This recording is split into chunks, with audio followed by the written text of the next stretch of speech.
Jesus Christ is ethics at its highest, instructing us how we are to treat each other, how we are to treat the world and the universe in which we live.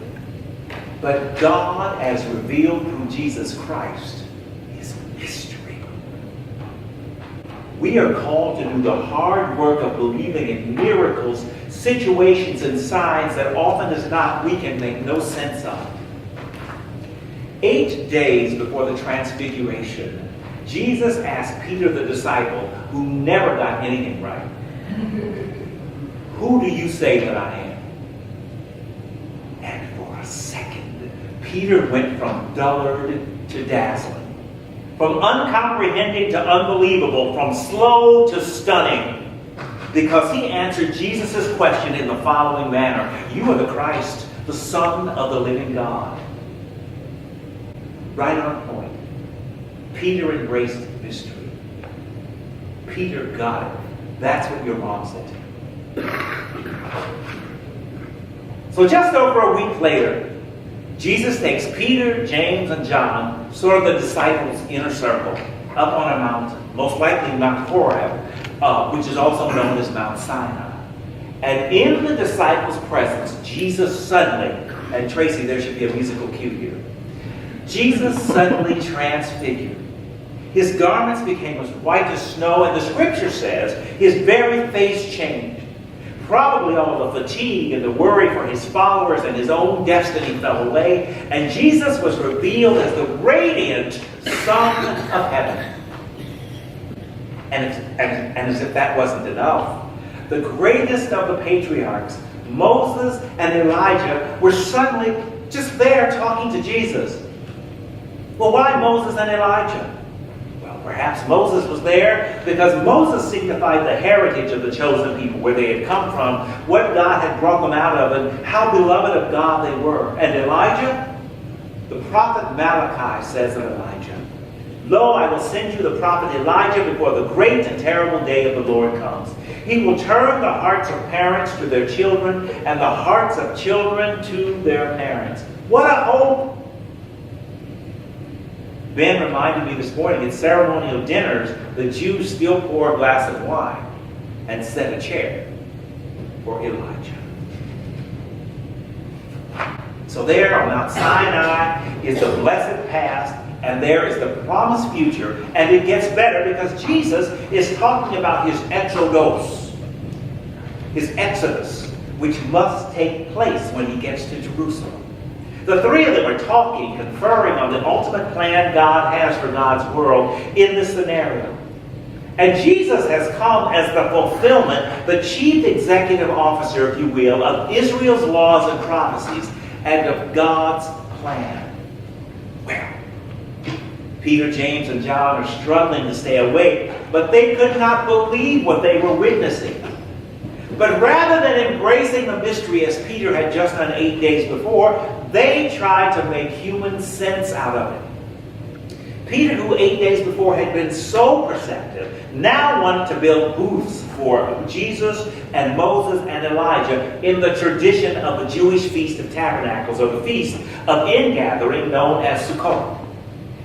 These simple booths, constructed of plants and other materials, were the temporary housing where farmers lived while they were harvesting.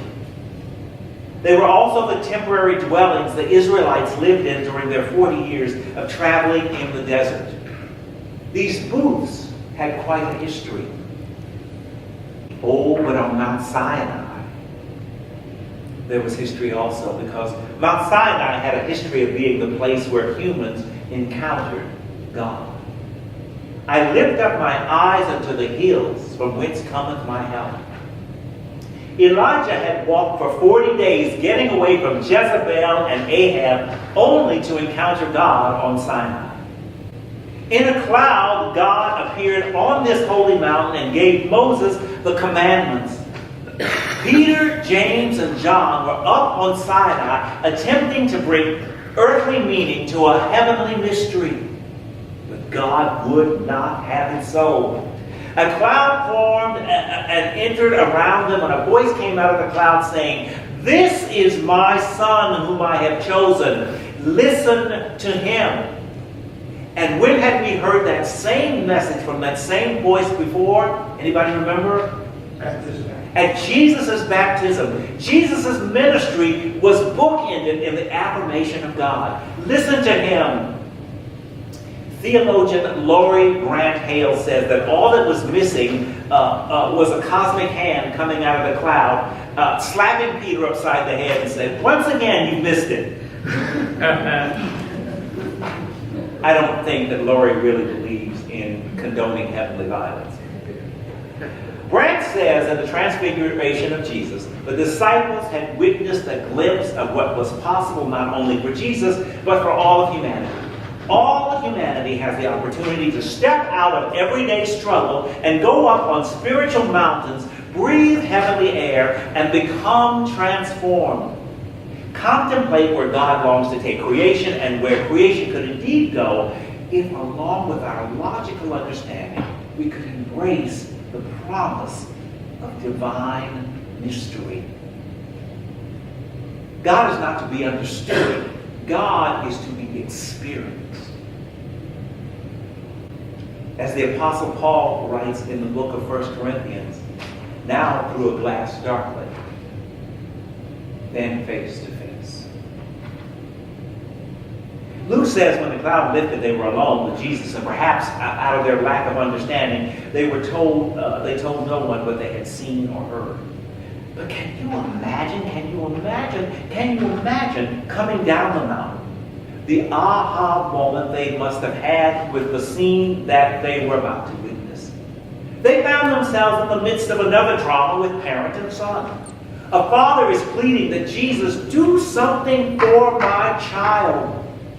This boy is plagued with a spirit that causes terrific seizures that convulse him, throw him to the ground, causes him to shriek, and then this evil spirit mauls him. I've asked your disciples to cast this out, but they can't. And Jesus answers both the uncomprehending disciples who were up on Mount Sinai and the unsuccessful disciples who were down on earth who couldn't heal the child. "Oh, you faithless and perverse generation, how long must I be around you and put up with you?" Jesus rebuked the unclean spirit, healed the boy, gave him back to his father.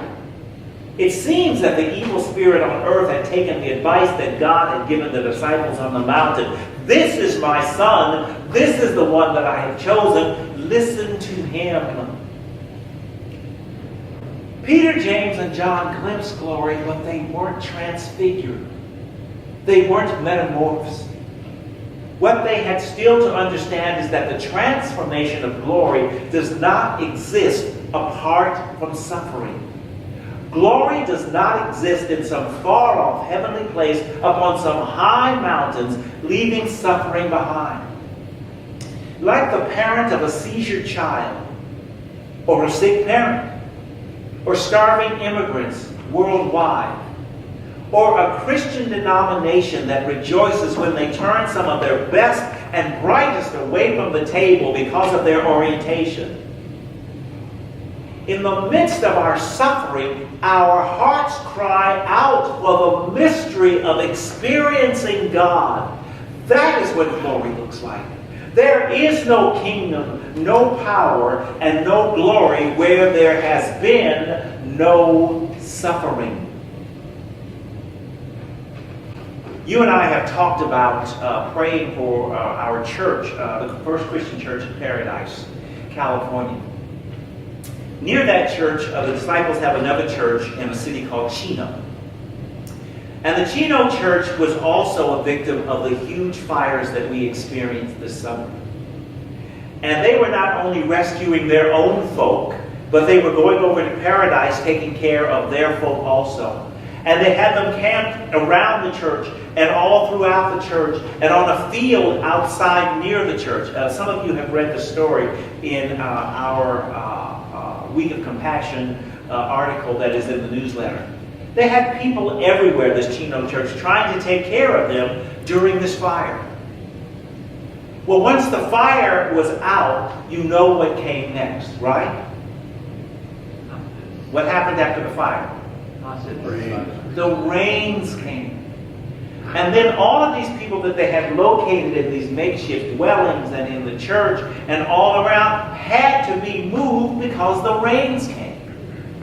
Well, a disagreement broke out in the church because the church people couldn't decide who were made homeless by the fire and who were homeless all the time, people who lived on the street.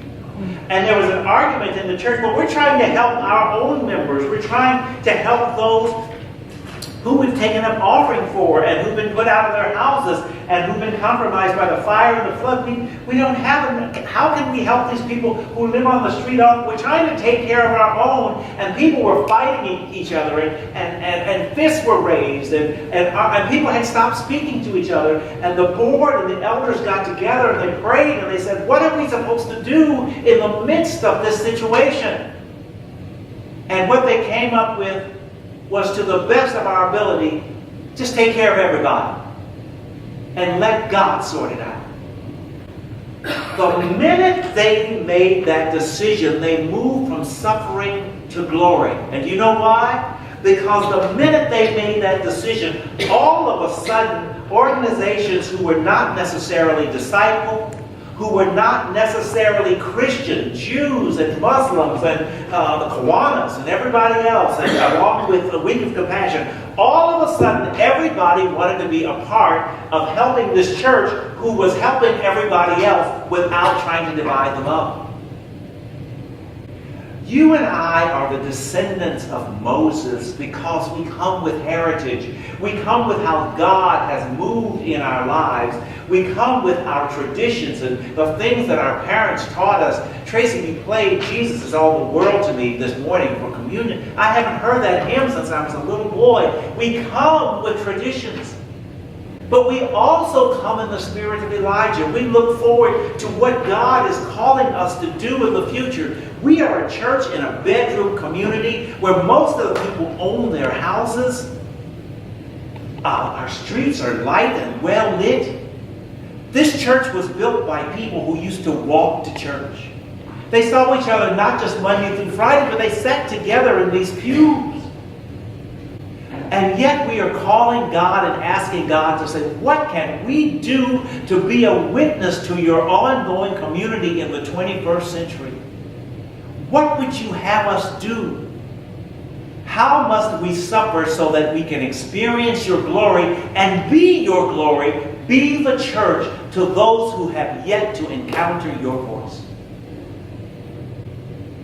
Help us, Lord, to hear the voice of your Son.